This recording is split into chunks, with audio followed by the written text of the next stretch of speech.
মা কালী কেন ভগবান বিষ্ণুর চোখ ফুঁড়েছিলেন? কারণ জানলে আপনি সত্যিই বিস্মিত হবেন। শুনুন ধর্মের গভীরে লুকিয়ে থাকা সেই আশ্চর্য কাহিনী, যা দেখায় কিভাবে ভালোবাসা কখনো ক্রোধের রূপ ধারণ করে, আর কিভাবে ন্যায় প্রতিষ্ঠার জন্য কখনো কঠিন সিদ্ধান্ত নিতে হয়। আজ আমি আপনাদের সেই গাথা শোনাব, যা শুনে আপনাদের মন কেঁপে উঠবে। এই গল্প মা কালী ও ভগবান বিষ্ণু, একটি এমন কাহিনী যেখানে দেবী শক্তি নিজ হাতে নারায়ণের চোখ ফুঁড়ে দিয়েছিলেন। কিন্তু কেন? এর পেছনে লুকিয়ে আছে এক গভীর রহস্য, একটি সত্য যা আমাদের শেখায় যে এই ব্রহ্মাণ্ডে কোনো পাপই শাস্তি ছাড়া থাকে না। নমস্কার প্রিয় দর্শকবৃন্দ, আমি কুন্তল আবারও আপনাদের আন্তরিক স্বাগত জানাই আপনাদের প্রিয় ইউটিউব চ্যানেলে ভালো সময়।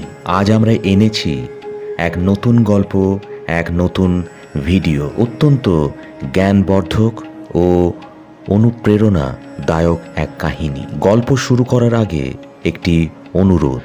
শাস্ত্রে বলা হয়েছে অধুরো গল্প শুনলে পাপের সৃষ্টি হয়, তাই অনুগ্রহ করে শেষ পর্যন্ত শুনবেন। আর যদি আপনি সত্যি মাকে ভালোবাসেন তাহলে এই ভিডিওটি লাইক করুন, আমাদের চ্যানেলটি সাবস্ক্রাইব করুন এবং কমেন্টে মা লিখে আপনার ভক্তি জানান। চলুন দেরি না করে শুরু করি আজকের প্রেরণাদায়ক কাহিনী।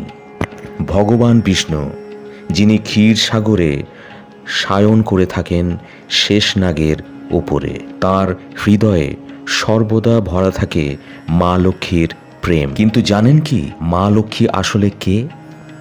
তিনি আদিশক্তিরই এক কোমল রূপ, মা কালীরই এক মৃদু প্রকাশ।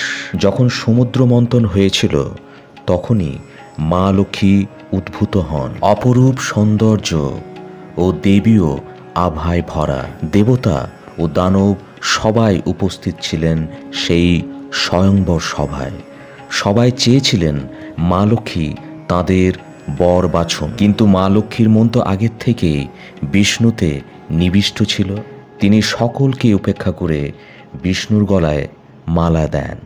সেই দিন ব্রহ্মাণ্ডে ধ্বনিত হয় লক্ষ্মী নারায়ণ কি জয়। এরপর আসে সেই বিখ্যাত সমুদ্র মন্থনের ঘটনা। বিষ, রত্ন, কামধেনু, ঐরাবত, উচ্চশ্রাবা এবং শেষে অমৃত। দানবরা ছল করে অমৃত ছিনিয়ে নেয়। তখন দেবতারা প্রার্থনা করেন, হে প্রভু বিষ্ণু, আমাদের রক্ষা করুন। ভগবান বিষ্ণু তখন এক অসাধারণ সিদ্ধান্ত নেন। তিনি মোহিনী রূপ ধারণ করেন, এমন এক রূপ যার সৌন্দর্যের তুলনা নেই। দানবরা মোহিনীর মোহে পড়ে অমৃতের বণ্টন তাঁর হাতে ছেড়ে দেয়। মোহিনী প্রথমে দেবতাদের অমৃত দেন, আর দানবদের অংশ আসার আগেই অমৃত শেষ। শুধু রাহু ছল করে এক চুমুক খেয়ে ফেলে, আর বিষ্ণুর সুদর্শন চক্র তার মস্তক ছিন্ন ভিন্ন করে দেয়। এই ছিল ভগবান বিষ্ণুর প্রথম ছল, যা আসলে ছিল ধর্মরক্ষার এক লীলা। কিন্তু দানবদের মনে প্রতিশোধের আগুন জ্বলে ওঠে, বিশেষ করে হিরণ্যকশিপুর, যার ভাই হিরণ্যক বিষ্ণুর বরাহ অবতার দ্বারা নিহত হয়েছিল। হিরণ্যকশিপুর ব্রহ্মার কঠিন তপস্যা করে এমন বর পেয়ে যায় যাতে সে প্রায় অমর হয়ে যায়। না মানুষ, না পশু, না অস্ত্র, না শস্ত্র, না দিন, না রাত, না ভেতরে, না বাইরে, কেউ তাকে মারতে পারবে না। এই বর পেয়ে সে অত্যাচারী হয়ে ওঠে। সে ঘোষণা করে কেউ বিষ্ণুর নাম নেবে না। কিন্তু তখনই তার ঘরে জন্ম নেয় এক পুত্র, প্রহ্লাদ। শৈশব থেকেই প্রহ্লাদ ছিল ভগবান বিষ্ণুর অনন্য ভক্ত। পিতার নিষেধ সত্ত্বেও সে কেবল হরি হরি বলে জপ করত। অবশেষে হিরণ্যকশিপুর রেগে যায়, প্রহ্লাদকে মেরে ফেলার চেষ্টা করে নানান উপায়ে, কিন্তু প্রতিবারই বিষ্ণুর কৃপায় সে বেঁচে যায়। একদিন হিরণ্যকশিপুর রাগে স্তম্ভ আঘাত করে বলে, তোমার বিষ্ণু কোথায়? আর স্তম্ভ ফেটে বেরিয়ে আসে নরসিংহ, অর্ধেক মানুষ অর্ধেক সিংহ।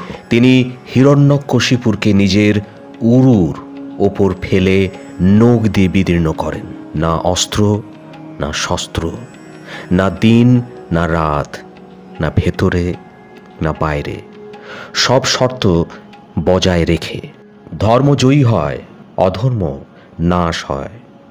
কিন্তু এইখানে গল্পের এক গোপন অধ্যায় আছে যা কম লোক জানে। মোহিনী রূপ ধারণের সময় ভগবান শিবও সেই রূপে মোহিত হয়েছিলেন। মা পার্বতী তা দেখে ক্রুদ্ধ হন। তাঁর মনে হয় বিষ্ণু নারী সৌন্দর্যকে ব্যবহার করছেন প্রতারণার জন্য।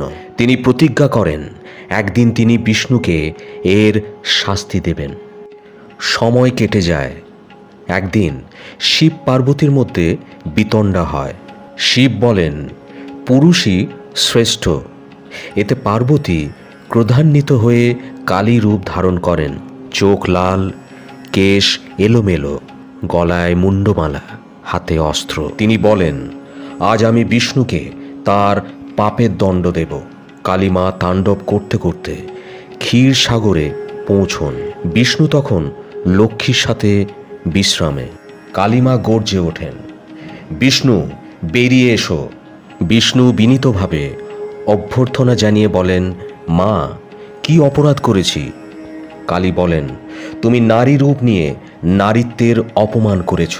বিষ্ণু ব্যাখ্যা দেন, আমি যা করেছি ধর্ম রক্ষার জন্য। কিন্তু কালী তাতে সন্তুষ্ট হন না। তিনি বলেন 1000 পদ্মফুল দেব আর তুমি আমার 1000 নাম জপ করবে।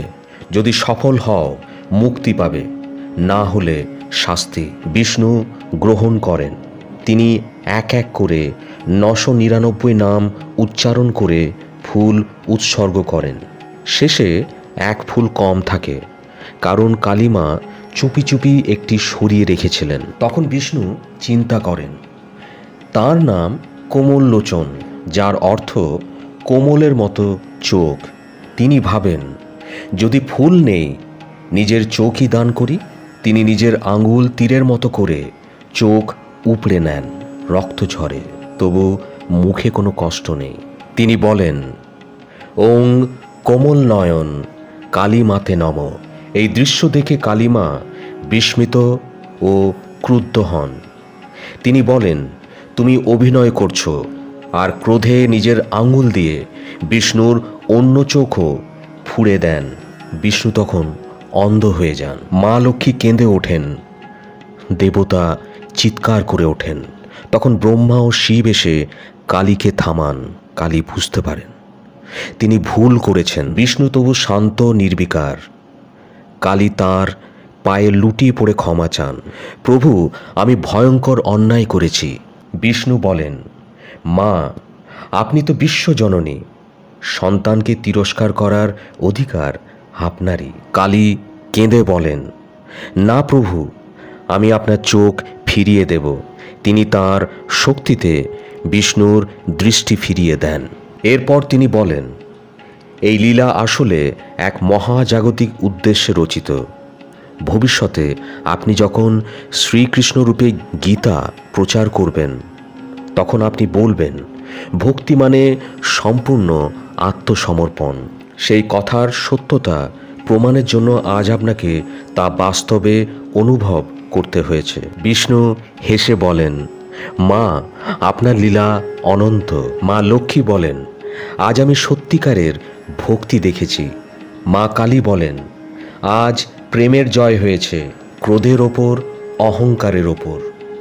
এই লীলা দেখায় ভগবান ও আদিশক্তি আসলে এক, অবিচ্ছেদ্য। তারা দুজনে মিলে এই সৃষ্টির ভারসাম্য রক্ষা করেন। বন্ধুগণ, এইভাবে শেষ হয় আজকের অনুপ্রেরণাদায়ক কাহিনী। যদি গল্পটি ভালো লেগে থাকে অনুগ্রহ করে লাইক করুন, শেয়ার করুন। আপনাকে এবং আপনার পরিবারের সবাইকে জানাই দীপাবলির আন্তরিক শুভেচ্ছা ও ভালোবাসা। মা কালী যেন আপনাদের সবাইকে ভালো রাখেন। জয় মা কালী, জয় জগদীশ হরে। হরি ওম তৎসৎ।